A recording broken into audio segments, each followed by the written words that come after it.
Hello, dear people. Good evening. Welcome to Hunger Night. At it is our prayer that again, we will all be blessed by the Lord. At before we continue on, let us pray. Lord, marami po salamat sa inyo for this time na we can come together again virtually. Holy Spirit, again, we're asking for help. We're asking for inspiration to be upon each one of us. Lahat po ng brothers and sisters namin na nanonood, be it now, live, or on replay. Holy Spirit, just speak to us, Lord. And we also pray for the anointing, Lord God, of worship to be upon us, that even as we sing along with the worship team, Lord, you will truly be glorified. Salamat po. Seal everybody with your precious blood. In Jesus' name, amen. Amen. Good evening, everyone, and welcome to our Hunger Night. Tonight is the last Wednesday of the month of February. At alam naman po natin na we started a series on love, and tonight we will be finishing it. And this is based on Mark chapter 12, verses 30 to 31. Ang konteksto po nito, tinanong si Jesus ng isang teacher of the law, Jesus, among all commandments, which is the greatest? Or among all commandments, which one is the most important one? And Jesus answered this, love the Lord your God with all your heart and with all your soul, with all your mind, and with all your strength. The second is this, love your neighbor as yourself. There is no commandment greater than this. So tonight I will be sharing about loving yourself. At dito po, hindi ito yung pagmamahal na masasabi nating self-centered or narcissistic, but I will be talking about loving ourselves in a way now that we will really take care of ourselves, that we will take care of our well-being. Bakit po? Ako po'y naniniwala, if we truly love ourselves, then we will be able to have that deep, that healthy and God-honoring love for others. So for tonight, our title is Love Yourself. Love yourself. Let us pray. Lord, we thank you for this time that we could study your word. I pray, Lord, that you would continue to speak to us. Holy Spirit, I ask that you would breathe life upon this message, Lord. I pray for your anointing to just flow through all of us. Thank you, Lord, in Jesus' name. Amen. Amen. So again, the title is You Love Yourself. So question is, how do I love myself? Paano po ba? For tonight, I will be sharing with you 4 points. Ito po ay S-E-L-F, self. Paano po natin mamahalin ang ating sarili? So number 1 is this, stay healthy. Stay healthy. Pwede nyo pong pakisulat sa comment section, stay healthy. As we know, a healthy person will naturally grow. For example po, isang baby na healthy, mag-grow at mag-grow po yan. Magiging isang bata yan, and eventually magiging adult. Take for example si Jesus. In Luke chapter 2, verse 52, Jesus grew in wisdom and stature, in favor with God and man. So dito po malinaw na malinaw makita natin si Jesus mismo, nag-grow po siya. Bakit? I believe si Jesus, He was healthy. At dito po hindi lang isang aspeto nag-grow si Jesus, but He grew in different aspects. So andyan po yung grew in wisdom, so intellectual. Ang sabi po, He grew in stature, kasama po yung physical. In favor with God, so andyan po yung spiritual. And in favor with man, so andyan din po yung relational. So dito po, tingnan natin ilan yung mga aspetong po ito. Let me start with relational, but I will not dwell too much on this because we already talked about this last week. John 13:35, it says here, by this everyone will know that you are my disciples if you love one another. If you love one another. Napakalinaw po dito na sinabi ni Jesus, paano ba malalaman kung ang isang tao ay disipulo ko? You will know if they love one another. So dito po, napakahalaga. Tanungin natin ang ating sarili. Minamahal ko ba ang aking kapwa? Mga practical questions. 1. Are you at peace with everyone? Another question. Can you look at everyone straight in their eyes? Or do you harbor envy? Meron po bang bitterness? May resentment ba? May unforgiveness ba sa ating mga puso? So dito po ito yung mga ilang bagay na kailangan nating isuko kay Lord if we want to stay healthy in our relationship with other people. Another thing, kanina nabanggit po, Jesus grew in wisdom. So dito po intellectually, napakahalaga, we are also growing in wisdom. Dito po intellectually, kung tutusin kasama dito spiritual. Bakit po? Ang hirap maging wise kung hindi po tayo rooted kay Lord. So the question is, what are you feeding your mind? What are you feeding your mind? Philippians chapter 4 verse 8. Finally, brothers and sisters, whatever is true, whatever is noble, whatever is right, whatever is pure, whatever is lovely, whatever is admirable, if anything is excellent or praiseworthy, think about such things. Ang ganda-ganda po ng passage na ito kasi po nilinaw na ng Bible kung ano ba yung mga dapat nating iniisip, ano ba yung mga dapat pinagdwe-dwelan natin ng ating pag-iisip. At ang gaganda po ng mga sinabi, true, noble, right, pure, lovely, admirable, excellent, praiseworthy. Kaya po dito, isang paalala sa atin, whenever there are negative thoughts or thoughts that are ungodly, na talaga namang sumisiksik sa ating isipan, maganda po dyan, ini-snub na lang natin. Naalala ko, may isang sermon na narinig ako kay Pastor Hiram na kapag may negative thoughts, ginagawa niya, gaganyan siya. No? So, ini-snub po natin. May maganda sinabi si Martin Luther. Sabi po niya, you cannot keep birds from flying over your head, but you can keep them from building a nest in your hair. So, ganun din po, na minsan may mga sumasagig negative thoughts, but we should not dwell on such thoughts. So, dito po isang paalala sa atin, let us not rehearse negative circumstances.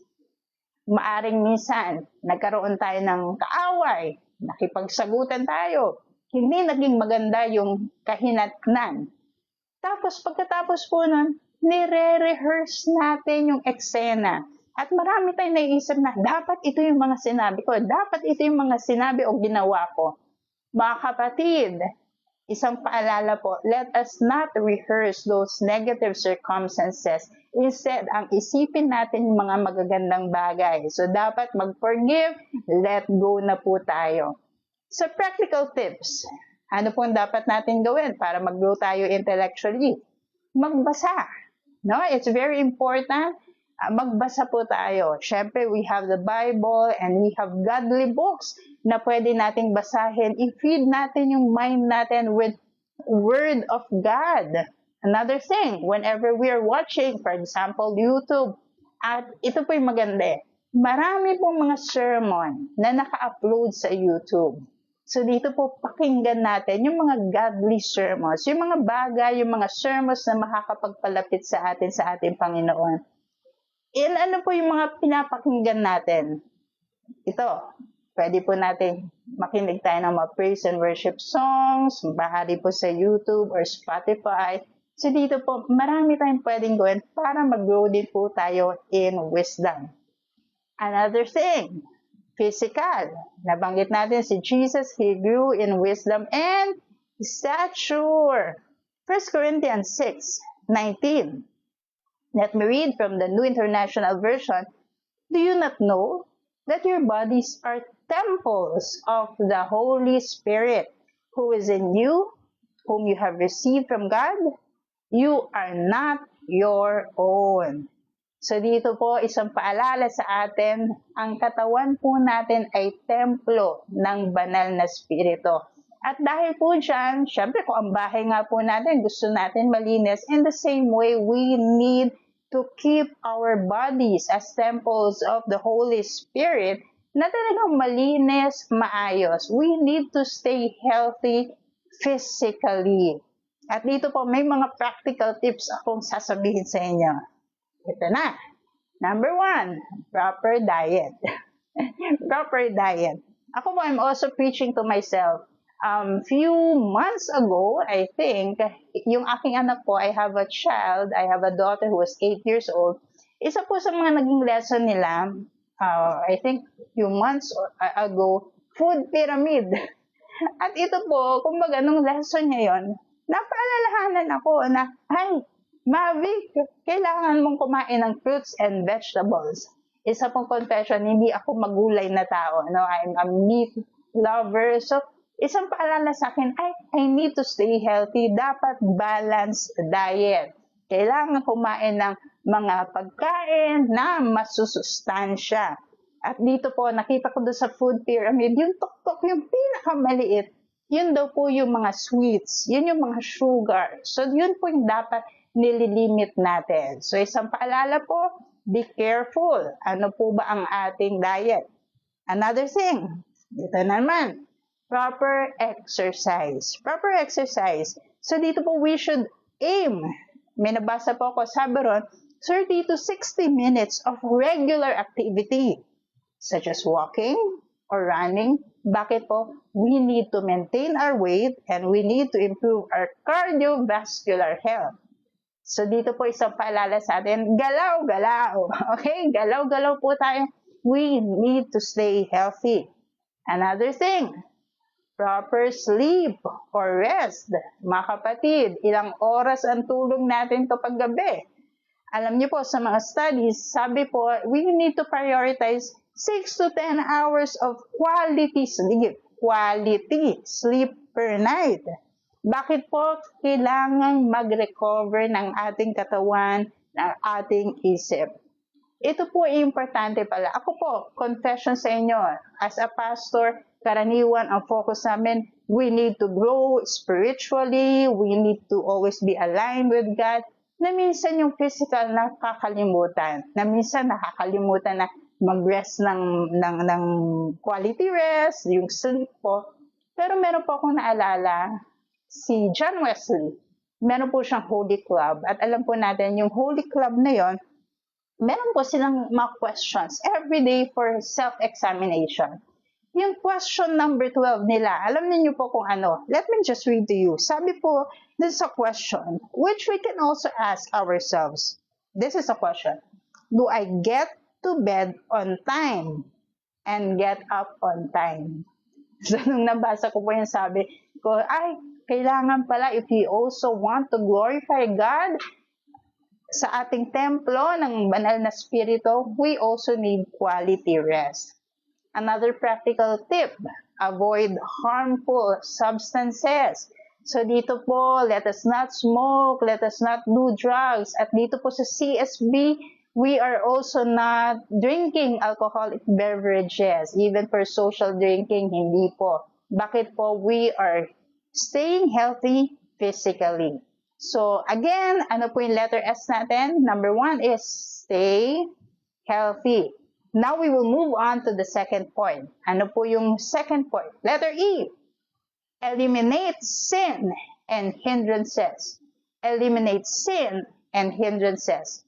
Hebrews 12:1 says, therefore, since we are surrounded by such a great cloud of witnesses, let us throw off everything that hinders and the sin that so easily entangles, and let us run with perseverance the race marked out for us. So dito po kita natin na may race at tayo po ay nasa race. At malamang sa malamang lahat po tayo nakakita na ng race. So for example, marathon. At mapapansin nyo po, yung mga tumatakbo, ano ang suot nila? May nakita na po ba kayong tumatakbo na nakasuot ng leather jacket o kaya ng maong pants na talaga ang bigat? O may mga chains po ba yan? Wala po. Karaniwan po ang suot nila mga light materials. Bakit po? Para maging mabilis ang takbo, maayos po ang takbo. In the same way in our lives, we are in a race. The Bible is reminding us, eliminate, get rid of sin. Ano po ang mga sin? Karaniwan naisip natin, ito yung mga bagay na nagagawa natin na hindi maganda sa harapan ng Panginoon. But let me also remind you, yes, there is a sin of commission, but there is also a sin of omission. Ano po ang sin of omission? Ito po yung may inutos si Lord, pero hindi natin ginagawa. For example, may meditate on God's Word day and night. Minsan hindi natin nagagawa. That is sin of omission. Another thing, based on Hebrews chapter 12, we need to eliminate, we need to throw off, ang sabi po, everything that hinders. Pwede po natin i-type sa comment section, eliminate hindrances. Okay? Dapat nating tanggalin ang mga bagay na nag-hinder po sa atin. These are things that are not necessarily evil, but they are things that are hindering you from being intimate, from being close to the Lord. May mga bagay sa ating buhay na hindi naman makasalanan, pero po nagiging idols ng ating buhay. We need to eliminate these hindrances. Alright? We need to be discerning. Pwede po nating tanungin ang ating sarili, am I becoming a better person because of blank? Ano po yung mga blank na yon? Songs I listen to. Kamusta po ang mga pinapakinggan nating kanta? Minsan may mga kanta na may double meaning. Mag-iingat po tayo dyan. Be very discerning. Another thing, people I hang around with. Be reminded, bad company corrupts good character. Another thing, activities I enjoy. Ano po yung mga karaniwan na gusto natin ginagawa na enjoy natin? Are those activities glorifying to the Lord? Another thing, movies I watch. Am I becoming a better person? O ano kaya yung spirit na nai-impart sa atin? For example, after watching a certain movie, ano po ang nangyayari sa atin? Are we becoming more prayerful? Or mindful of God? O nagkakaroon tayo ng anger, nagkakaroon tayo ng nagiging violent tayo, nagiging dramatic tayo. Mga kapatid, nakaka-apekto po sa atin ang mga pinapanood natin. Naalala ko po isang kwento. Isang umaga po, may narinig ako. Narinig ko yung kapitbahay namin. Actually, batang kapitbahay ito. Ang lakas ng iyak niya, sumisigaw siya. Bakit? Yung kanyang magulang po ay papasok na ng opisina. At yung bata umiiyak. Alam niyo po kung ano sabi niya? Kung iiwan niyo lang ako, patayin niyo na lang ako. Grabe po, no? Isang bata ang nagsabi nun. Sabi ko sa isip-isip ko, ano kaya ang pinapanood ng batang ito? Bakit ganun ang kanyang sinasabi? So dito po, let us be discerning. Let us be mindful of the things that we are doing and watching. So mag-review po tayo. Number 1, stay healthy. Number 2, eliminate sin and hindrances. Now we will move on to the third point. Ano po yung third point natin? Live with a purpose. Live with a purpose. I believe this. If you truly love yourself, you will not waste your life. Kung talagang mahal po natin ang ating sarili, hindi natin sasayangin ang ating buhay. Tandaan niyo po ito, hindi po tayo katulad ng isang kabute o ng mushroom na mamaya andyan, tapos maya-maya wala na.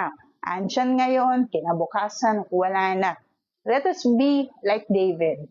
Ano po sinasabi ko? Acts chapter 13, verse 36. Napakaganda po nito. Ang sabi po, now, when David had served God's purpose in his own generation, he fell asleep, he was buried with his ancestors, and his body decayed. In short, David lived with a purpose. He served God's purposes in his generation. Ito po isang tanong sa bawat isa sa atin. How about us? Tayo po ba alam na natin kung ano yung mission natin sa mundong ito?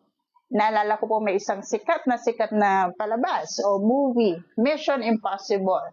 Diba? Dan, dan, dan, dan, dan, dan, dan, dan, dan.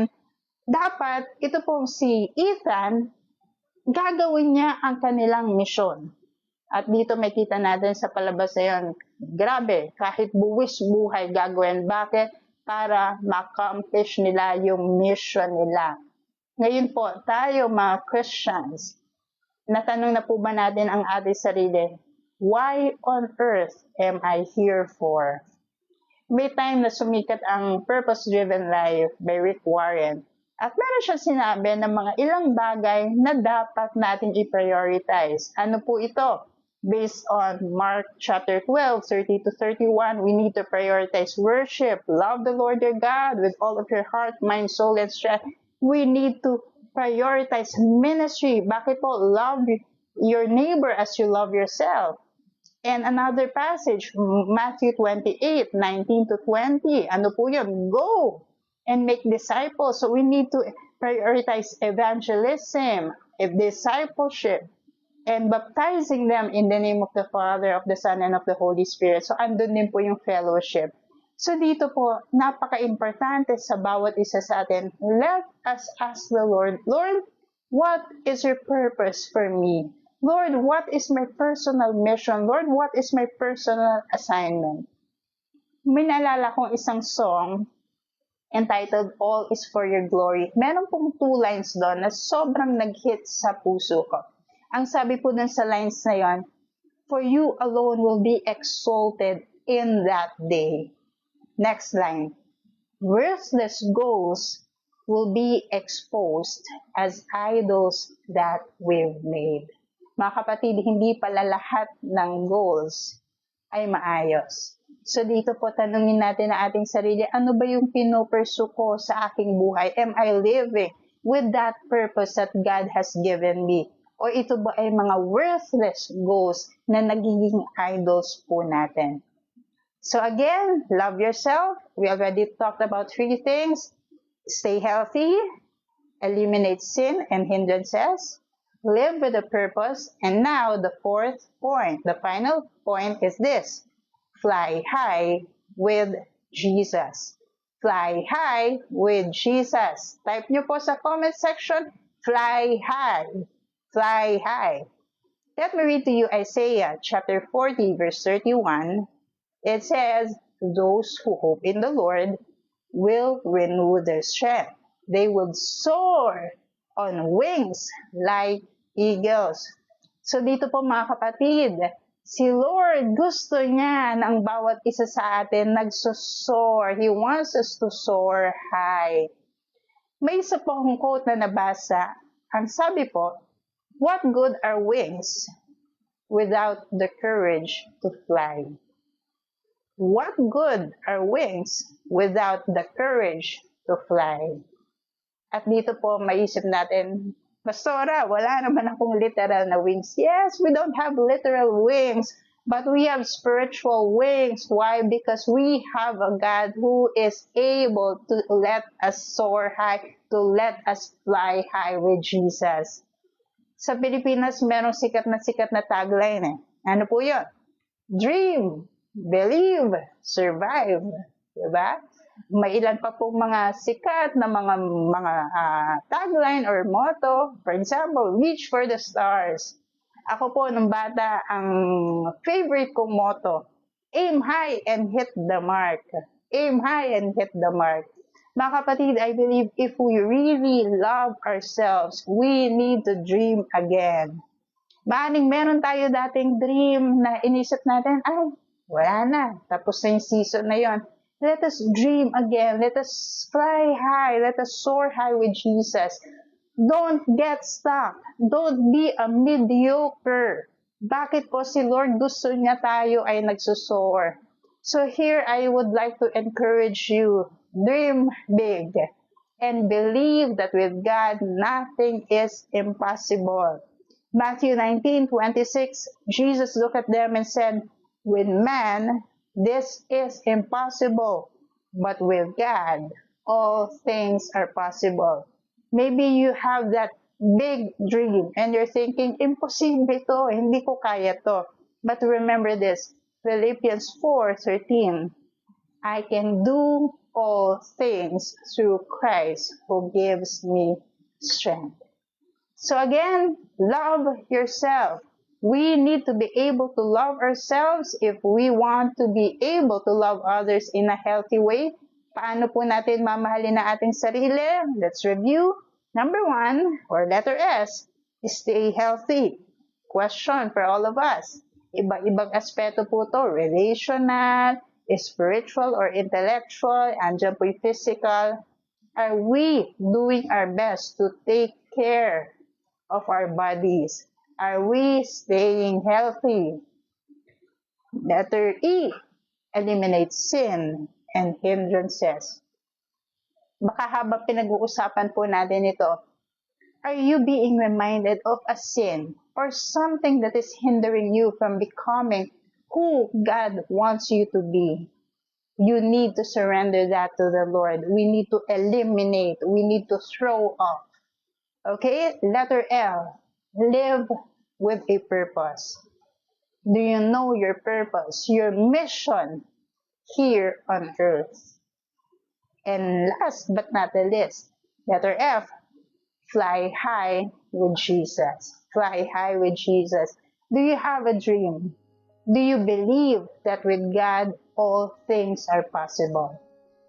So mga kapatid, encouragement for all of us, ang sabi ni Lord, we need to love Him with all of our heart, mind, soul, and strength. We need to love our neighbor. We need to love others as we love ourselves. Importante po, mahalin din natin ang ating sarili. Right now, let's pray. Lord, we thank you for your message for us. We thank you, Lord, for reminding us that we also need to take good care of ourselves.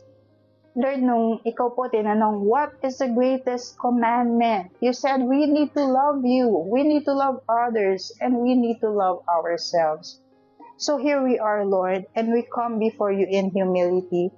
Lord, for those times we failed to stay healthy. Lord, if there are times we're not eliminating sin in our lives, instead, Lord, may mga sin pa kami, Panginoon, na nakinimkim o iningatan. Lord, we ask for your forgiveness. And Lord, right now, we surrender everything, Lord. Yan man ay sin, yan man ay hindrances, Lord. We surrender everything to you and we ask that you would just purify us and wash us clean. Lord, we are your temple, so God. So I pray for all of us that we would be pure and holy before you. And I pray for all of us, Lord, that we will be able to live with a purpose. Lord, tell us, oh God, what is our personal mission here on earth. And I pray, Lord, that we will fix our eyes on you as we run this race, Lord. And we declare, I declare in Jesus' name, all of us will live with that purpose, oh God. Will live with that purpose that you have given all of us. And Lord, I pray for all of us, oh God, that you would allow us to fly high with you. Lord, maybe for some of us, there are dreams that were placed even before, but those dreams became forgotten dreams. Lord, you are reminding us part of loving ourselves is that we will be able to dream again, and that we will be able to fly high with you. Not because we are good, not because we are wise, not because we are great on our own, but because it is you who is able to give us strength.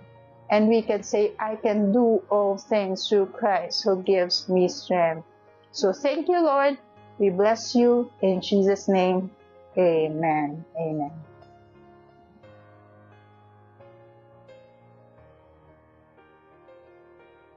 Hi, good evening. So dadako po tayo ngayon sa ating prayer part ng Hunger Night. So tonight po we'll be praying for three things. Number 1, we'll be praying for the family. Number 2, we'll be praying for the body of Christ. And lastly, we'll be praying for the nation. Alright? So let's start po with the family.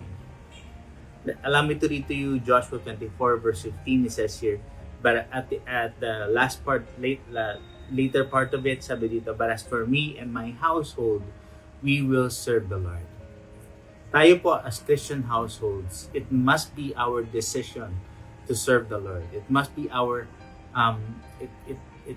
it has to be something that we are pushing our families toward, that we will all serve the Lord. Sa totoo lang po, it's something that kami po sa family is one thing that pinupush namin si Jesus. I-serve mo si Jesus, i-follow mo si Jesus. I know that maybe some of your family members are not Christian yet. Some people in your household, even inside your household, are not Christian yet. Let's pray that they come to know Jesus. Let's pray that they come to a saving knowledge of the Lord. Okay? Let's pray po. Hallelujah, Lord. Lord, thank you, God. Thank you, Lord God, for tonight, Lord God. Thank you, Lord God, that you're allowing us, Lord God, to pray for our families, Lord God. Thank you, Lord God, that you have given us, Lord God, that prerogative, Lord God, Lord, na tatayo po kami for Jesus, tatayo kami for the truth, tatayo kami for what we believe in, Lord. Lord, I just pray, Lord God, for each and every one, all of our families, oh Lord God. I pray for all of our families, Father. I pray, Panginoon, that you cover and protect our families, Panginoon. I pray, God, that nothing will harm us, Lord God. Though 1,000 may fall at our side, 10,000 at our right hand, Lord God. I declare this, that none of these, Lord God, will come near us, Lord God. I pray, Father, that you just put on a hedge of protection, Lord God, around each family, Lord. And I pray, Father, that you, even, Lord God, yung mga kamag-anak po namin, yung mga kasama po namin sa bahay, Lord God, na hindi ba po Kristiyano, who don't believe, I pray, Father, that you lead them, Lord God. Lord, gamitin niyo po kami. Gamitin niyo po kami, Lord God, as believers, Lord God. Use us, Lord God, so that they will hear, Lord God, the gospel. I pray, Father, for open hearts and open minds, Lord God. I pray, Lord God, even for the supernatural, Lord God, that you will show them, Lord God, your goodness, Lord, that you are still moving, Lord, that you are alive and you're active, Lord.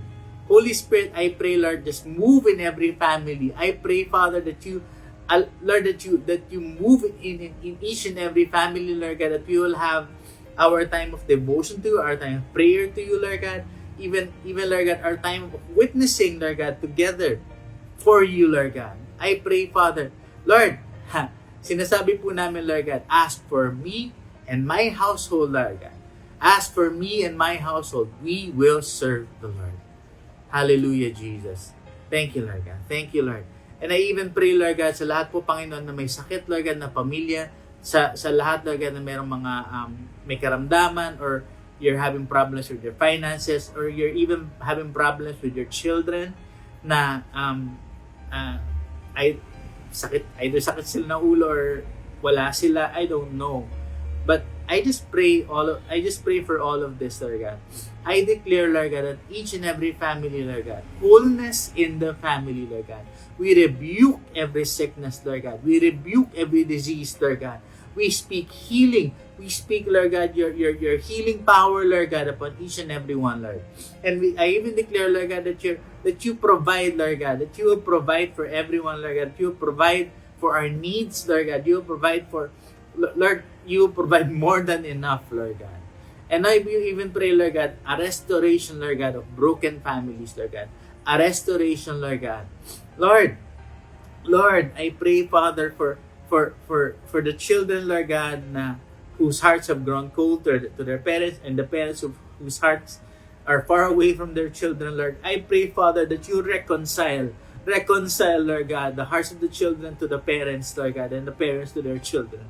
Lord, ibalik niyo po, Lord God, yung pamilya. Lord, there's nothing that the enemy wants to destroy more than our families, Lord God. And I pray, Father, Lord, I just pray, Lord God, that you just restore the family, Lord God, that you restore our families, Lord God, that all of our family members, Lord God, will come to a saving knowledge of you, Lord God, and we will all serve you, Lord. Thank you, Holy Spirit. Thank you, Jesus. We give you all the glory. In Jesus' name. Amen. Okay po. For the next part, let's pray for the body of Christ. Sabi dito sa 1 Peter 4 verse 17, the first part of it says here, for it is time for judgment to begin with God's household. If we want revival to come to this nation, it starts with the body. It starts with the body of Christ. For judgment starts in the house of God. The Lord starts by cleansing the house first. It starts there. I know that may mga reports na lumalabas about men and women of God who fell, yung mga tao na kilala who have been having problems, who have done terrible things. I believe this is part of the cleansing. This is part of the judgment that the Lord is doing, because He's getting ready to move. The Lord is getting ready for a big move of revival, not just in our nation, but even in the nations of the world. Okay? Let's all pray na lahat tayo, that the Lord cleanse us, that the Lord will put in righteousness in the church, will put in even unity. Grabe. That there will be a united church, that the people who don't believe will see kung gaano natin kamahal ang isa't isa. Let's pray. Lord, I pray, Lord God, for the body. I pray, Lord God, that you make us one. Sabi mo, Panginoon, Lord, that's your prayer, that we might be one, just as you and the Father are one. Lord, yun po yung hinihingi namin, that kind of unity, that kind of single-minded purpose, just to bring revival, not just to this nation, Lord, but to the nations of the world, that we be able to disciple nations, Lord God. Lord, I pray, Lord God, for the body. Lord, lahat po, Lord God, ng parts na may sakit, lahat, Lord God, ng parts na nasaktan, Lord, I pray for restoration and healing right now, Lord God. I pray, Lord God, that you touch hearts, Lord God. That you touch the hearts of the people that have been broken, that have been hurt, Lord God. Touch their hearts, Panginoon. I pray, Father, just give that, I pray, Lord God, for that healing balm, Lord God. Just heal, Lord God, yung mga hearts nila, Lord God. Lord, yung mga deep pain, Panginoon, yung mga deep na pain, Panginoon, I pray, Lord God, just heal all of them. Lord, alam mo po, Lord God, what they have gone through, what these people have gone through. Lord, on behalf of the people that have hurt them, they may be leaders, they may be church members, they may be even yung mga pastors. Lord, on behalf of them, Lord God, I ask for forgiveness. Lord, we have sinned, Lord God. We have fallen short, Lord. I ask for forgiveness. I just pray, Panginoon, that you restore that relationship, restore that, remove the pain, Panginoon. I pray, Father, that you lead us into all righteousness. Lord, linisin mo po kami. Linisin mo po kami, Lord God. Ayaw po namin, Lord God, na mag-worship kami sa Sunday, tapos may gagawin kami kalokohan within the week. I pray, Lord God, for the body of Christ. I ask for forgiveness for the hypocrisy, Lord God. I ask for forgiveness, Lord God, for the for hurting other people, Lord. I ask for forgiveness, Lord. And right now, I pray, Father, cleanse us, Lord God, from all unrighteousness. I declare the blood of Christ upon the body now. I declare your blood, Lord God, upon each and every member of the body. Cleanse us from all of our unrighteousness, Lord. Lord, thank you, Jesus. Thank you, Lord. Thank you, Holy Spirit. Wow. Right now, Lord God, we're just praying for the leaders, for the pastors, for the bishops, Lord God, for the leaders of the body of Christ, Lord. I pray, Lord God, Lord, allow, Lord God, that we will just be, that we will not be hired hands, Lord. That the pastors will not be hired hands, Lord God. But we will take care of the sheep. We will take care of the flock, Lord God. We will take care of people, Lord God. that we will lay down our lives, Lord God, for these people, Lord God. We will lay down our lives for the sheep, Lord God. And Lord, I pray, Lord God, Lord, tanggalin mo po yung ego. Tanggalin mo po yung yabang, Lord God. Tanggalin mo po, Lord God, yung, Lord, remove, Lord God, everything that is not of you, Lord God, in us pastors, sa aming mga pastor, Lord God. Lord, so that we might be able to lead these people, Lord. We want to lead your people in righteousness. We want to lead your people in wisdom. We want to lead your people, Lord God, into what you want them to be, Lord God. Thank you, Jesus. Thank you, Lord. Thank you, Jesus. And I even pray, Lord God, for even, Lord God, for the prophets, Lord God, people who hear from you, people who hear your message, Lord God. I even pray for them, Lord God. Lord, I pray, Lord God, that they will hear your word very clearly, Lord God. That there will be no false prophecy, Lord God. That there will be no fake prophetic movement, Lord God. Lord, I pray, Lord God, that you open up the ears once again, Lord God, of the prophets, Lord God. Open up their ears once again, Lord. Thank you, Jesus. Thank you, Lord. And I even speak, Lord God, for the evangelists, Lord God. Even, Lord God, for everyone, Lord God. I pray, Lord God, for that heart of evangelism, Lord God, that we will just share your word, Lord God, that we will just share, Lord God, yung goodness mo, Lord God, to other people. You will just share, Lord God, just what you have done for us, Lord God, to these people, Lord. Oh, Jesus. Lord, I pray, Lord God, for people, Lord God, that we will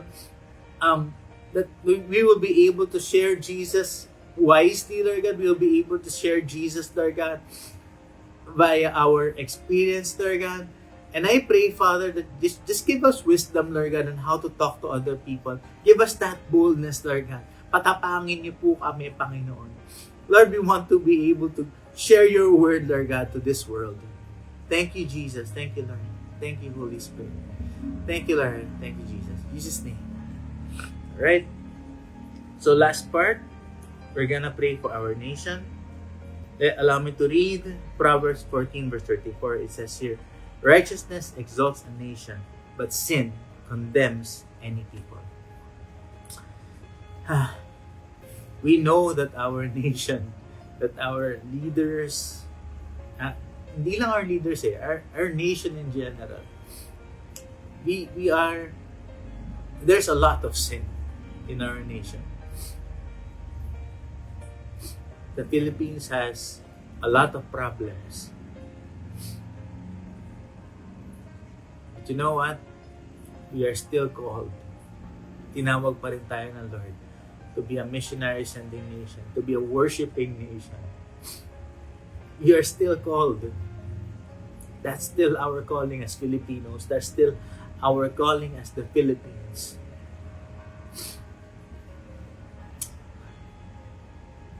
Let's pray for righteousness. Let's pray for holiness in our nation. Let's pray. Oh, Jesus. Lord, we thank you, Lord God, that you have put us in this nation, Lord God. Nalilagay niyo po kami sa Pilipinas, Panginoon. Salamat po, Panginoon, that you have called us to be Filipinos, Lord God. Lord, I pray, God, Lord, forgive us for our sin. Forgive us, Lord God, for the sin of corruption, the sin of greed, Lord God. Lord, yung kagustuhan namin na mauna, yung kagustuhan namin na makalamang. Lord, that we do not consider others as better than ourselves. Forgive us, Lord God. Forgive us, Lord God. Lord, patawarin niyo po kami. Lord, forgive us, Lord God, for fighting amongst ourselves, Lord God. Lord, forgive us, Lord God, for the sin of, even of the sin of idolatry, Lord God. Lord, forgive us, Lord God, if we have lifted up, Lord God, idols, traditions, even our entertainment as higher than you.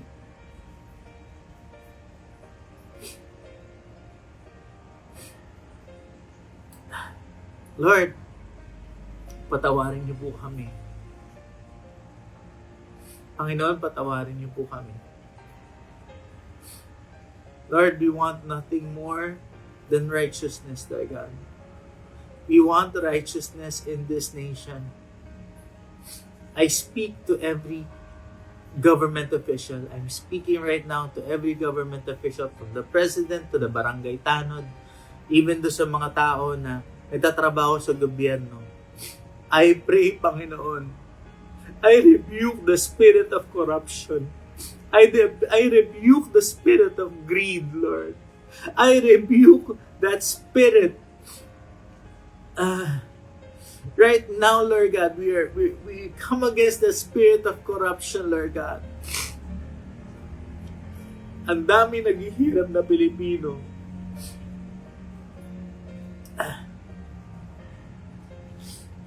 Tapos yun ang ginagawa namin. We come against that spirit right now. We come against that spirit right now. We rebuke the spirit of corruption. We rebuke that spirit of corruption. You get your hands off our government officials. You get your hands off our government employees. You get your hands off this nation. Wala kang karapatan dyan. We speak, Lord God, your holiness, Lord God. We speak your righteousness on this nation, Lord God. And I declare, Lord God, that you will convict, Lord God, even yung mga leaders po namin na nakaupo ngayon, convict them, Lord God, even in their sleep, Lord God. Huwag niyo po silang patulugin, Lord God. Lord, mapuyat na po sila, Lord God, napapanaginipan nila yung mga kasalanan nila, Lord God. Lord, Lord, we just want, Lord God, righteous leaders, Lord. We just want righteous people, Lord God. We just want a righteous government. We just want a righteous nation. And I pray, Father, for your grace to be upon each and every leader, each and every government official, each and every government employee, each and every member of the military, the police, Lord God, the Navy, the Air Force, lahat, Panginoon, ng mga sundalo po namin, Lord God. We pray, Father, cover us, Lord God. We need your grace. We need your grace, Lord God. Lord, we need your grace. We need your mercy.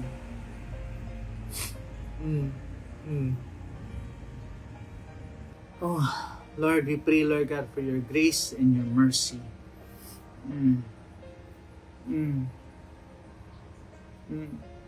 Holy Spirit, Lord God, convict the hearts, Lord God, of our leaders, Lord. Convict the hearts of our leaders.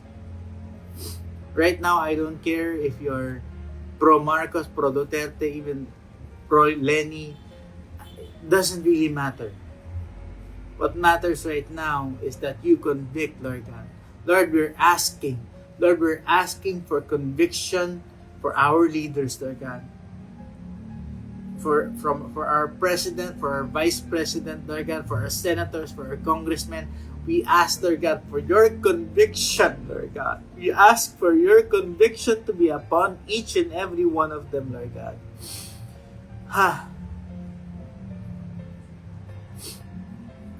And Lord, we say, as citizens, Lord God, we promise, Lord God, that, Lord, it is our commitment, it is our covenant, Lord God, that we will pray for them. We will pray for them, Lord God. Lord, that we will love them, Lord God. That we will love them as you love them, Lord.